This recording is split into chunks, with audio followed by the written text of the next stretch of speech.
हाँ तो बच्चों, आज हम लोग पढ़ेंगे कक्षा 12वीं हिंदी आरोह भाग 2।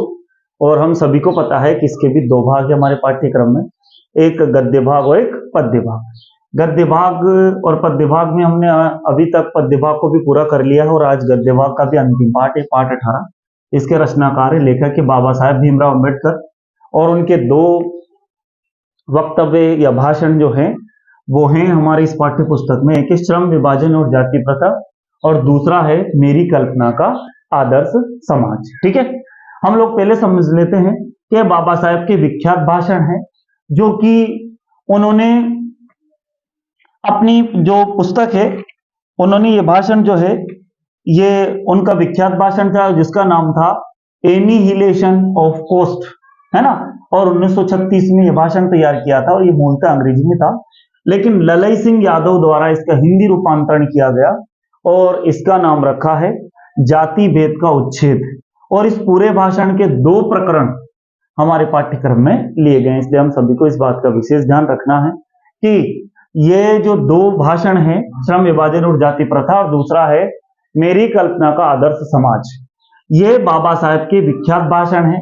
उस भाषण का नाम है एनिहिलेशन ऑफ कास्ट, जो 1936 में इन्होंने तैयार किया था और वह मूलतः अंग्रेजी में था और बाद में ललई सिंह यादव द्वारा इसका हिंदी रूपांतरण किया गया, इस बात का हमें विशेष ध्यान रखना है। और जाति भेद का उच्छेद नाम से इन्होंने हिंदी में रूपांतरण किया। इसके दो प्रकरण जो है ये श्रम विभाजन और जाति प्रथा और मेरी कल्पना का आदर्श समाज यहाँ पर रखा है। अब हम चलते हैं इसके प्रश्न उत्तर की ओर, ठीक है ना। आगे देखते हैं हम लोग। प्रश्न उत्तर पहला है, तो मैं थोड़ा सा आपको इसके बारे में समझा दूं कि यह भाषण जो है जाति पांति तोड़क मंडल लाहौर के वार्षिक सम्मेलन में 1936 में ये बोलने के लिए उन्होंने तैयार किया था। लेकिन क्या हुआ कि इनके क्रांतिकारी दृष्टि के आयोजकों के कारण या फिर बाद में कोई ऐसी समस्या हो गई तो इन्होंने बाद में भाषण दिया नहीं है और बाद में पुस्तक के रूप में प्रकाशित हो गया। ठीक है, अब हम देखते हैं प्रश्न नंबर 1, है ना। अब हम लोग एक एक प्रश्न को ध्यान से देखेंगे और इसके बाद इसको समझेंगे। पहला प्रश्न है हमारा, जाति प्रथा को श्रम विभाजन का ही एक रूप न मानने के पीछे अंबेडकर के क्या तर्क है। जाति प्रथा को श्रम विभाजन का ही एक रूप न मानने के पीछे अंबेडकर के क्या विचार या क्या तर्क है। ठीक है, हम देखते हैं। जातीय प्रथा श्रम विभाजन का ही नहीं, श्रम विभाजन ही नहीं करती बल्कि श्रमिक को भी बांट देती है। जाति प्रथा क्या करती है, ये अंबेडकर जी के तर्क है ये कि जाति प्रथा श्रम विभाजन ही नहीं करती बल्कि है श्रमिक को भी बांट देती है। अंबेडकर के अनुसार एक सभ्य समाज में इस प्रकार का विभाजन सही नहीं है और इसे मान्य नहीं किया जा सकता है।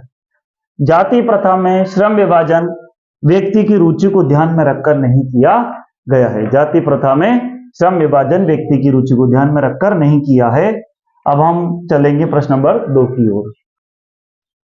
अब हम पहुंचे हैं प्रश्न नंबर 2 पर। बाबा साहेब भीमराव अम्बेडकर का जो पाठ पढ़ रहे हैं हम लोग कि जाति प्रथा भारतीय समाज में बेरोजगारी व भूखमरी का ही एक कारण कैसे बनती रही है, क्या यह स्थिति आज भी है ना भाई। ये जो जाति प्रथा जो है ये भारतीय समाज में बेरोजगारी और भूखमरी का भी एक कारण कैसे बनती जा रही है और क्या स्थिति आज भी है।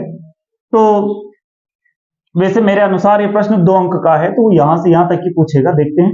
क्योंकि यहां जाति प्रथा पेशे का दोषपूर्ण निर्धारण ही नहीं करती।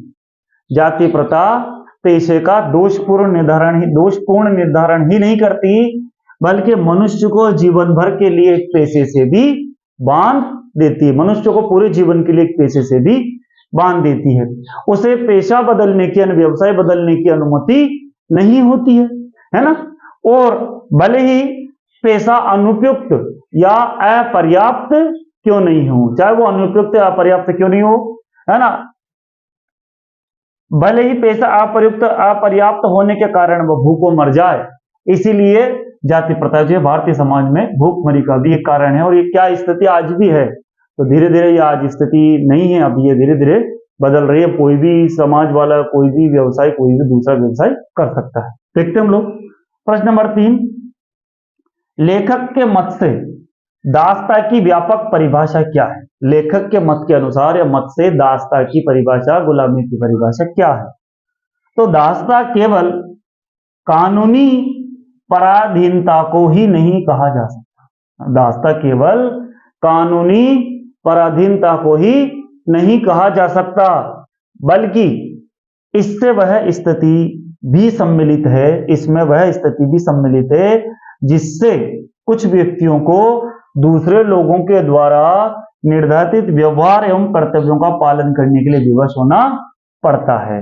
तो इसका मतलब यह है कि कुछ दूसरे लोग ही उनके एक समाज के, एक विशिष्ट समाज के लोग दूसरे समाज के लिए कर्तव्य और व्यवसाय निर्धारित कर देते हैं और फिर उनको वैसा ही कार्य करना पड़ता है।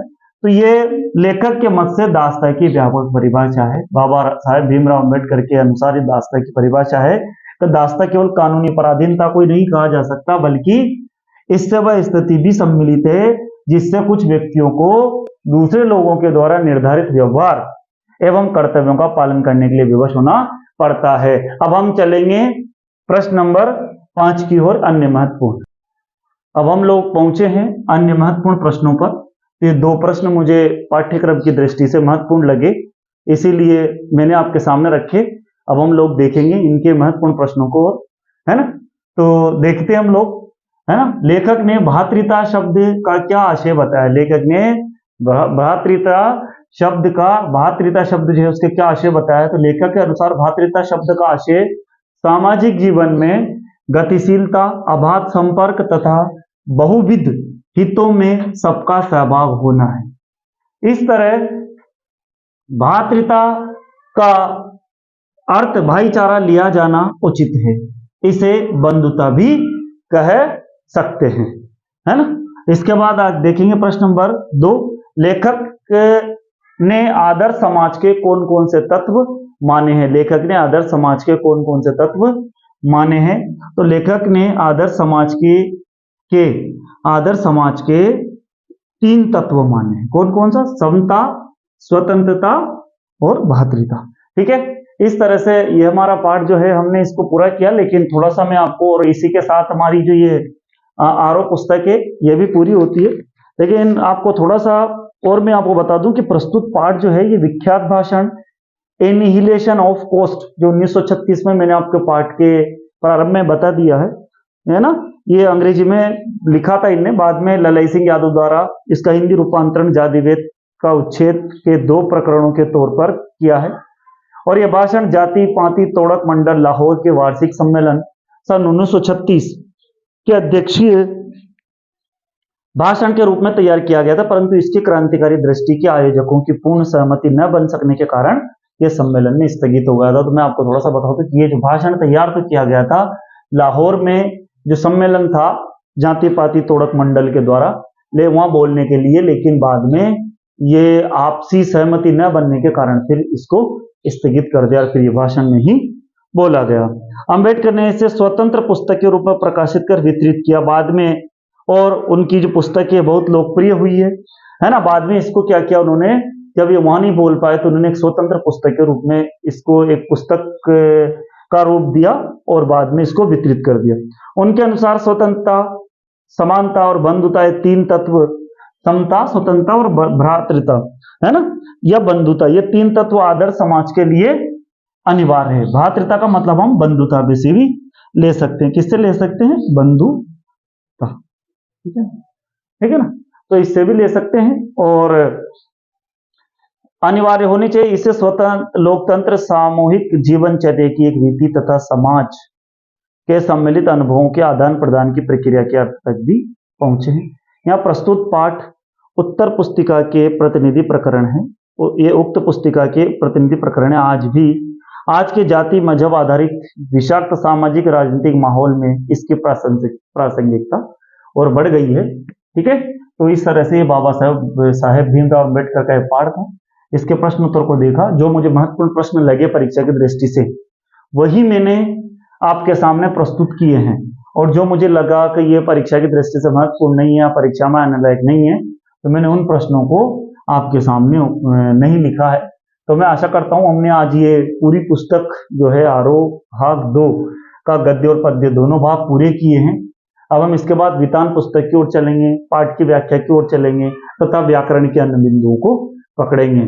आशा करता हूं आप लोग सभी का जो प्यार और सहयोग मुझे मिल रहा है सदा मिलता रहे और लगातार वीडियो पर बने रहें। वीडियो यदि आपने अभी तक भी इसको सब्सक्राइब नहीं की है तो सब्सक्राइब कर लें और बेल आइकन को दबाएंगे तो आपको विशेष संबंधित नई नई वीडियो मिलती रहेगी। साथ में मेरी इंस्टाग्राम आईडी है lalit.gupta67, आप चाहें तो इस पर भी मेरी वीडियो देख सकते हैं।